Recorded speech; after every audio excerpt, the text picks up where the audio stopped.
Pada video kali ini, kita akan membahas salah satu kondisi medis yang penting untuk diketahui, yaitu hipospadia pada anak. Hipospadia adalah kelainan bawaan pada bayi laki-laki yang memengaruhi saluran kemih dan letak lubang uretra. Jangan khawatir, di sini kita akan menjelaskan secara singkat apa itu hipospadia, gejalanya, serta penanganan yang bisa dilakukan. Jadi, bagi orang tua atau siapapun yang ingin tahu lebih lanjut tentang kondisi ini, simak video ini sampai selesai, ya.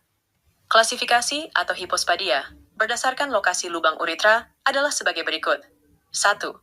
Anterior, derajat 1. Glandular. Lubang kencing terletak di kepala penis, di bawahnya. Subkoronal. Lubang kencing berada di cekungan kepala penis. 2. Middle shaft, derajat 2. Distal peneana. Lubang kencing berada di bawah ujung batang penis. Mediana.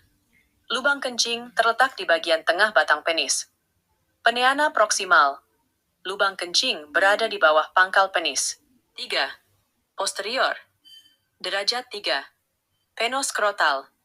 Lubang kencing terletak di antara buah zakar dan batang penis. Skrotal. Lubang kencing tepat di depan buah zakar. Perineal. Lubang kencing berada di antara anus dan buah zakar.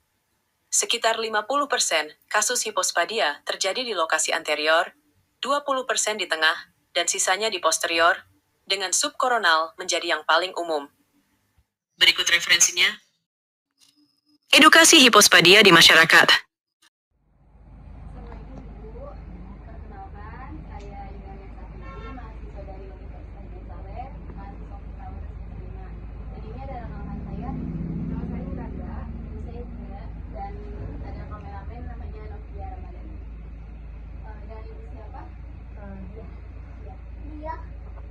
Jadi di sini kita mau melakukan edukasi mengenai hipospadia pada anak. Apakah ibu sudah memiliki anak? Sudah. Kebetulan anak aku laki-laki. Sekarang kelahirannya apa? Ibu kita ngobrol-ngobrol ya selama 15 menit mengenai edukasi. Nanti akan jelaskan hal saja ya. Ibu, jadi sini saya pertama mau belajar dulu ya Bu tentang pengertian apa sih itu hipospadia. Nah, jadi hipospadia itu adalah kelainan bawaan pada anak laki-laki di mana saluran uretra atau saluran kencing pada anak laki-laki itu tidak pada umumnya Bu. Jadi terletaknya tidak di bagian ujung penis, tetapi bisa di bawah atau juga di dekat skrotum. Jadi seperti itu Bu. Nah, selanjutnya kan ini mengenai penyebab ya Bu. Penyebabnya ini kan di sini ada 3 macam. Yang satu itu faktor genetik atau keturunan, masalah hormon, masalah pengaruh lingkungan. Untuk faktor genetik ini kan kalau misalnya dari keluarga ibu sebelumnya ada yang mengalami hipospadia bisa turun ke ibu. Tapi kita berdoa jangan ya Bu.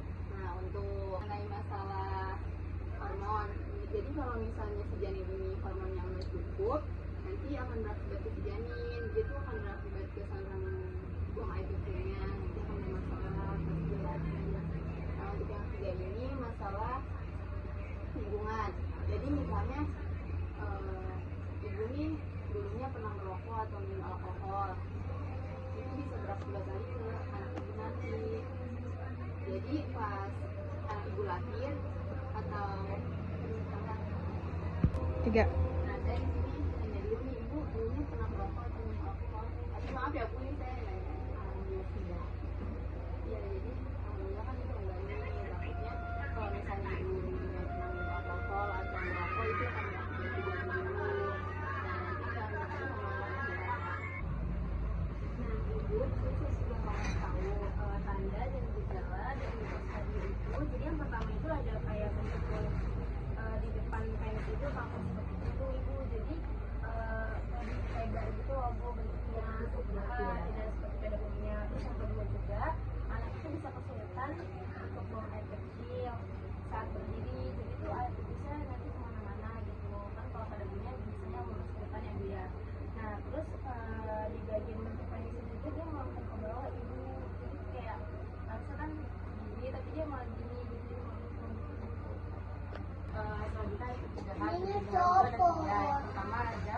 pencegahan primer, pencegahan sekunder, dan pencegahan tersier. Pencegahan primer itu yang pertama, itu tujuannya untuk mencegah hipospadia saat belum terjadi. Contohnya, ibu kan saat ini sedang mengandung. Nah, ibu ini lebih memperbanyak mengkonsumsi makanan-makanan seperti buah-buahan, sayur-sayuran, dan ibu bisa mengkonsumsi minum-minuman seperti minuman asam folat gitu, Bu.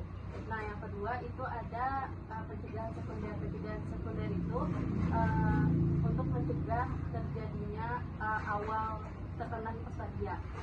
Nah, contohnya ibu kalau udah trimester kedua, ibu bisa langsung memeriksa ke dokter untuk melakukan pemeriksaan USG agar ketahuan nih ibu punya kelainan hipospadia atau enggak.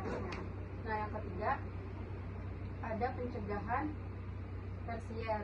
Contohnya seperti ibu nanti disarankan oleh dokter mengenai operasi pada anak ibu, nanti melakukan perawatan rutin sampai hipospadianya sembuh gitu ya, Bu. Nah, itu penjelasan dari Kak Indah, aku Miranda, dan Kak Dinda itu udah selesai.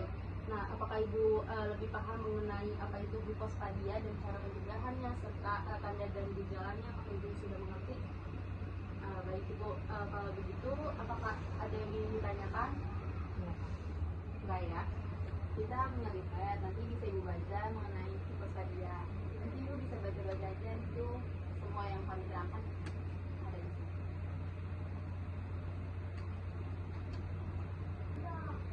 Baik Ibu, terima kasih ya Ibu atas waktunya.